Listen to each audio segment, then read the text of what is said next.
Selamat datang kembali teman-teman di kelas kita. Mohon maaf lahir batin. Kali ini kita akan membahas seri kedua dari serial yang kita sudah lakukan pada bagian pertama, yaitu portofolio.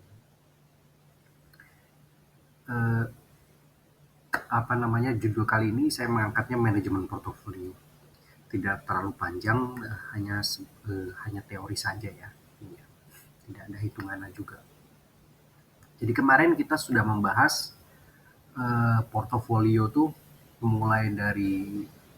pembahasannya mulai dari tingkat pengembalian, lalu resiko itu apa, bagaimana cara menghitung tingkat pengembalian, bagaimana resiko itu menghitung resiko, bagaimana Anda mendapatkan gambaran ya, walaupun Anda tidak menghitung secara langsung, tapi Anda mendapatkan gambaran.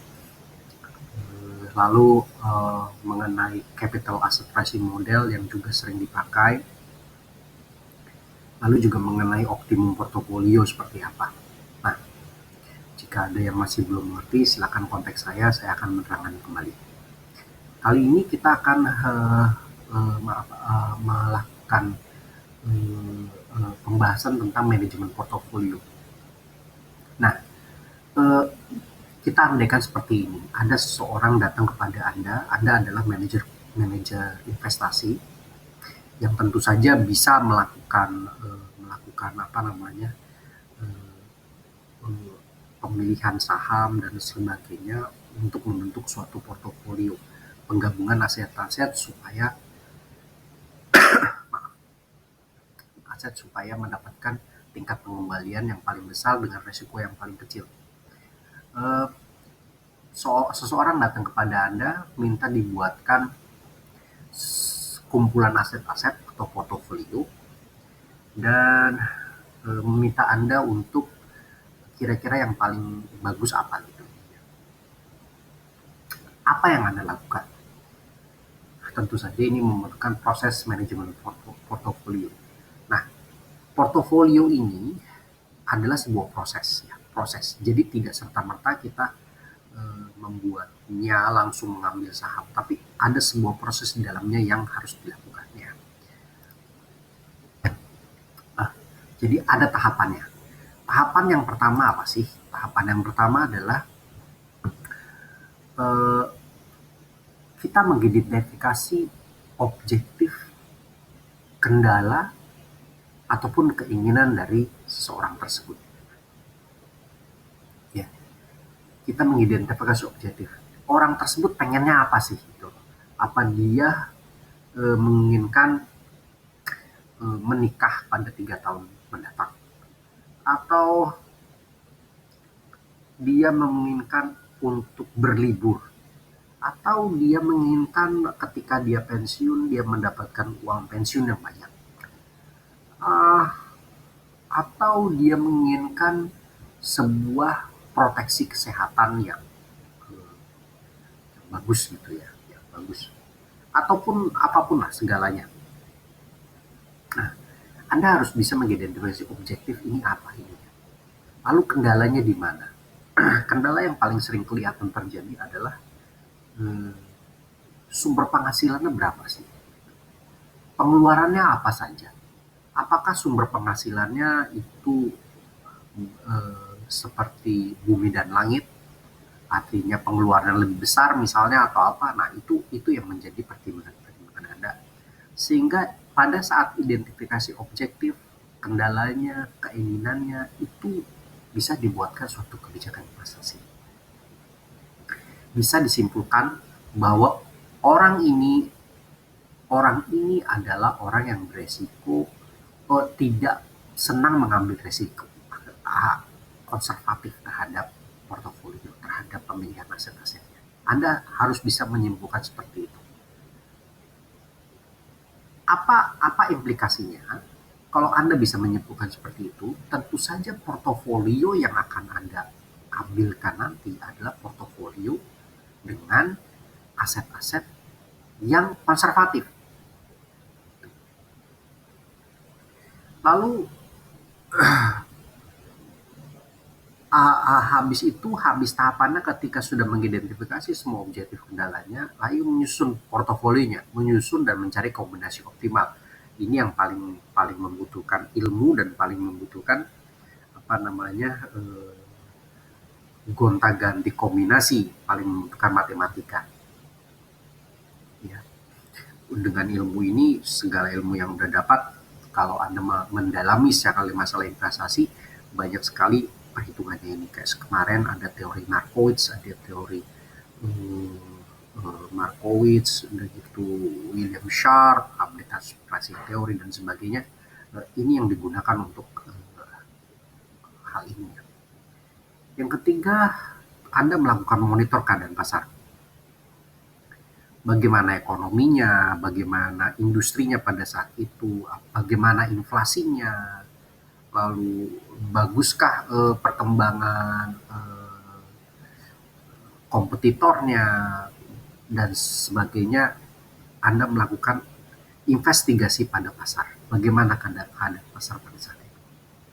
Setelah Anda memonitoring, lalu membuat penyesuaian. Membuat penyesuaian artinya ketika keadaan pasarnya berubah, ketika preferensi investor berubah, maka Anda juga harus melakukan perubahan di dalam portofolio Anda. Apakah akan menambah porsi saham yang besar, apakah akan menambah obligasi yang cenderung lebih aman, atau aman sekali yaitu obligasi pemerintah atau surat utang negara yang lebih aman sekali, yang bisa menjamin bahwa Anda mendapatkan suatu investasi yang risk free, artinya bebas resiko. Nah, itu yang menjadi pertimbangan Anda. Selanjutnya, setelah tahapan, dua kategori utama, yaitu ada investor individu, investor institusional, suatu lembaga. Investor individu dan institusi sangat berbeda. Saya tadi menjelaskan pada bagian awal, itu individu semua. Saya lebih mudah menjelaskan itu individu, karena Anda lebih gampang untuk menyerapnya ketika berhubungan dengan portofolio ini, Anda sebagai individu. Tapi ada loh bahwa suatu perusahaan yang menyewa manajer investasi untuk untuk dia melakukan strategi-strategi investasi, atau dia mau melakukan investasi pada saham, pada properti sebagai pendapatan lain-lain bagi perusahaan tersebut, atau apapun lah ininya. Ada perbedaan antara investor individu dan investor institusi.